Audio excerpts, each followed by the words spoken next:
দুই দিক থেকেই শক্তিশালী হওয়ার চেষ্টা করো। কারণ ইসলামের সুন্নত এটা নয় যে আমি গিয়ে মায়ের খাবো। জিহাদের মাঠে সাহাবীরা কখনো এই উদ্দেশ্যে যান নাই যে গেছি আমাকে মারো আমি শহীদ হয়ে যাবো, এইভাবে যান নাই তারা কখনো।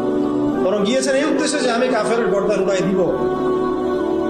এবং সেই প্রস্তুতি, সেই প্রিপারেশন, সেই ফিজিক্যাল স্ট্রেংথ, তার প্রশিক্ষণ, এদাত, এগুলো তাদের ছিল। ওইটা এমন যুগ ছিল যখন প্রত্যেক ঘরে ঘরে জন্ম থেকেই মানুষ এগুলো শিখত। তীর নিক্ষেপ করা, তরোয়াল চালানো, কুস্তি ইত্যাদি ইত্যাদি, এগুলো জন্ম ছোটবেলা থেকেই মানুষ এগুলো শিখত।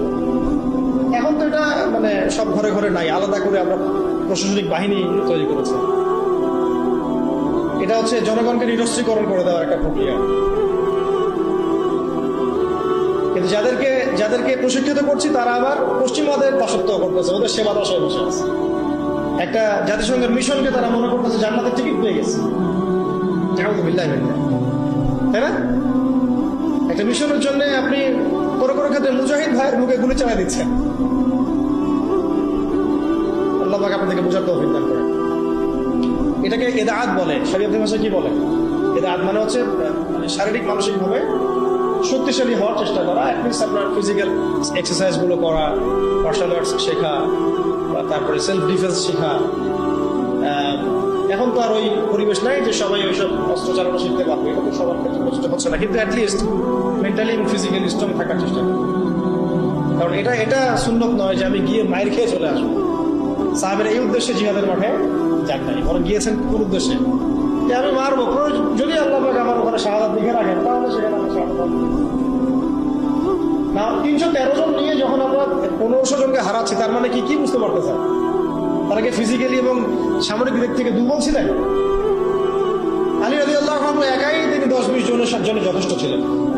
ওমর ইবনে খাত্তাব একাই 10 জনের জন্য যথেষ্ট ছিলেন। হামজা রাদিয়াল্লাহু আনহু যেদিন শাহাদাত বরণ করেছেন উহুদের দিন, ওই দিনও তিনি এমন ভাবে যুদ্ধ করেছেন যে তাকে হত্যা করেছিল ওই দিন, তার নাম ওয়াহশী। নাম কি মনে আছে? ওয়াহশী। তাকে চুক্তি করা হয়েছিল যে তুমি শুধু দূর থেকে তাকে মতলব নিক্ষেপ করে হত্যা করবে, এতটুকুই তোমার কাজ, তোমাকে মুক্ত করে দেওয়া হবে। আমরা বলবো রাদিয়াল্লাহু আনহু, কারণ তিনি পরবর্তী ইসলাম কবুল করেছিলেন।